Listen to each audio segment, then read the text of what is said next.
Joint council of trade unions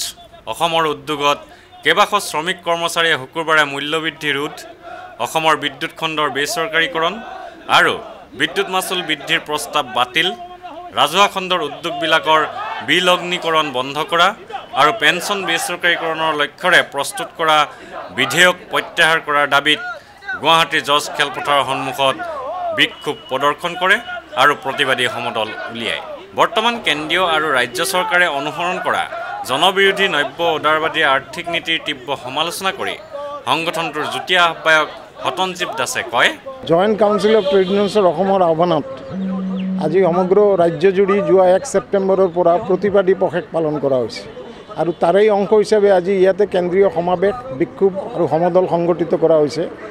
দাবীকেইটা হৈছে মূল্যবৃদ্ধি ৰোধ কৰা, অসমৰ বিদ্যুৎ খণ্ড বেচৰকাৰীকৰণ কৰাৰ কাৰণে ৰাজ্য চৰকাৰে যি পদক্ষেপ লৈছে তাক বাতিল কৰা, বিদ্যুৎ মাচুল বৃদ্ধি কৰাৰ প্ৰস্তাৱ বাতিল কৰা আৰু দেশৰ লাভজনক ৰাজহুৱা খণ্ডৰ উদ্যোগবিলাকৰ বিলগ্নীকৰণ বন্ধ কৰা আৰু পেঞ্চন বেচৰকাৰীকৰণ কৰাৰ কাৰণে যি PFRDA বিল তেওঁলোকে পাৰ্লামেণ্টত আনি আইন কৰাৰ ব্যৱস্থা কৰিছে, এই PFRDA বিল প্ৰত্যাহাৰ কৰা। আজি চৰকাৰৰ এই জনবিৰোধী নীতিৰ ফলত শ্ৰমিক কৰ্মচাৰীৰ জীৱন জীৱিকা মাৰাত্মক আক্ৰমণৰ সন্মুখীন হৈছে আৰু বিশেষকৈ বিদ্যুৎ মাচুল বৃদ্ধি কৰা আৰু বিদ্যুৎ খণ্ড অসমৰ বেচৰকাৰীকৰণ কৰা,